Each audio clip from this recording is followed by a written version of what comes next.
చెందిన ఓ అధికార party ప్రజాప్రతినిధికి court ఊహించని షాక్ ఇచ్చింది.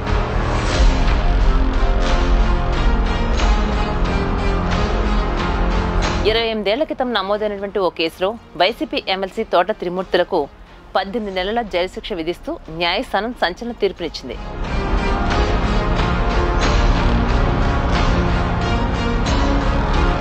ప్రస్తుతం కోనసీమ జిల్లాగా ఉన్నటువంటి రామచంద్రపురం మండలం వెంకటాయపాలెం గ్రామంలో 6 దళితుల్ని ఎమ్మెల్సీ హింసించారనే ఆరోపణలతో కేసు నమోదైంది. అంతేకాదు ఈ కేసులో 2 దళితులకు గుండు చేయించడంతో పాటు కనుబొమ్మలను కూడా తీసేశారు. ఈ ఘటన 1996 సంవత్సరం డిసెంబర్ 29న జరిగింది.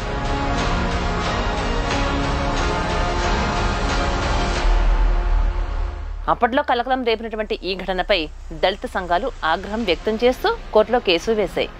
అయితే ఈ కేసులో న్యాయస్థానం విచారించి తీర్పు ఇవ్వడానికి 28 ఏళ్ల సమయం పట్టింది. చివరకు విశాఖలోని SC/ST కోర్టు ప్రస్తుతం వైసీపీ ఎమ్మెల్సీగా ఉన్నటువంటి తోట త్రిమూర్తులకు 1.5 ఏళ్ల పాటు జైలు శిక్షతో పాటు 2,50,000 జరిమానా కూడా విధించింది. అలాగే అతను కూడా ఈ తీర్పును అనుసరించి శిక్ష పొందేలాగా ఉండాలి తప్ప బెయిల్ తెచ్చుకునే అయితే చాలా ఇబ్బందికరం.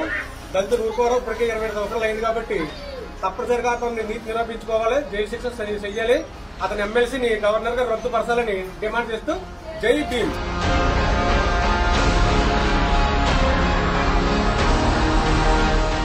ఇక దళితుల్ని హింసించడమే కాకుండా వాళ్లను అగౌరవపరిచేందుకు గాను న్యాయస్థానం ఈ కేసును తీవ్రంగా పరిగణించింది.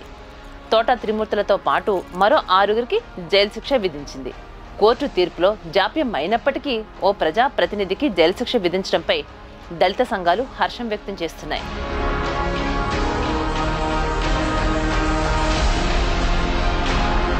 ఈ తీర్పుతో న్యాయస్థానాలపై ప్రజల్లో మరింత నమ్మకం పెరిగిందని వ్యాఖ్యానిస్తున్నాయి.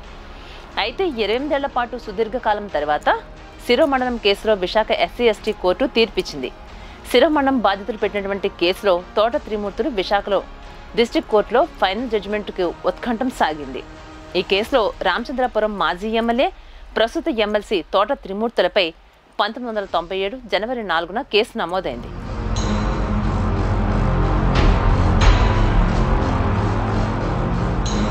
ఈ కేసులో ప్రధాన నిందితుడు ఉండి మరో 8 మంది నిందితులు ఉన్నారు. IPC 342 అలాగే 323 506 ఒక్కో సెక్షన్కు 6 నెలల చొప్పున 18 నెలలు జైలు శిక్ష విధించింది.